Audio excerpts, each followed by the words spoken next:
is, can you tell me about a time when you had to stand up to a person of higher authority? For example, a boss, another teacher maybe, a coach if you were in sports. It would have been considered a boss. I was in teaching, and I just thought that, I normally at meetings, I'm pretty much of a personality that goes right on through with the meetings. I don't say a whole lot. And when your principals or superintendents make a decision, I try to do my best to help them out, because even if it's sometimes people don't like change. Occasionally, if we work hard enough, it makes change easier for the person who's in that position. But in this case, it was something that was on a moral issue that I was just completely opposed to. Just the way we were handling it as a faculty and how the administration was handling it. And so it was one of the few times that I just spoke out, and I actually got up after I had my say and I left. And that's walking out on a faculty meeting. But I've never done that before. I've never done it since. But there are times that I think sometimes you just have to say stop. And if your opinions are respected at all, and I thought mine would be respected, that it's time to speak out. So that's what I did. Okay.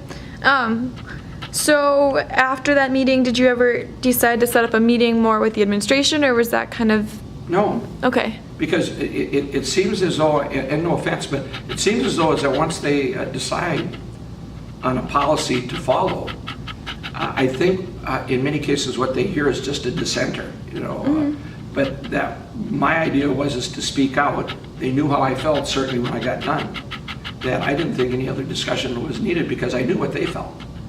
I had to have them let them know how I felt about it. Sure.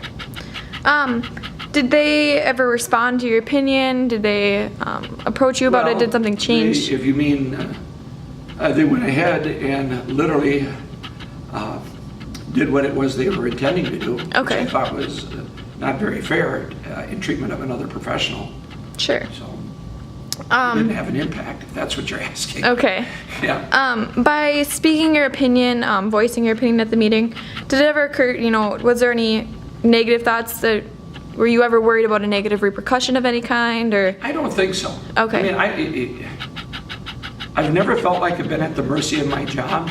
Okay. I don't think that I've ever been employed anywhere, and I've been everything from a garbage man to a construction truck driver, stuff like that, that I never felt like I was at the mercy of the job. Okay. Life's too short for that. I mean, speak your mind when you have to. Maintain your values at all times, and I think everything else falls pretty much into place. It probably sounds simplistic, but God will take care of you. Okay.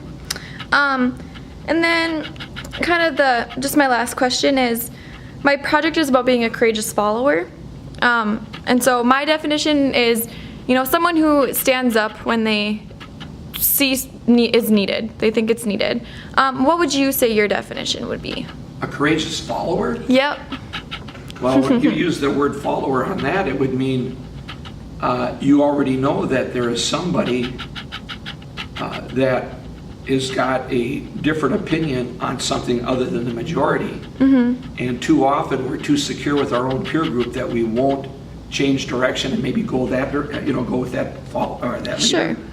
That a courageous follower would be say, what they're professing is really more important than my peer group. Okay. My comfort zone. Yep. So that's to me what it would mean. Okay. I think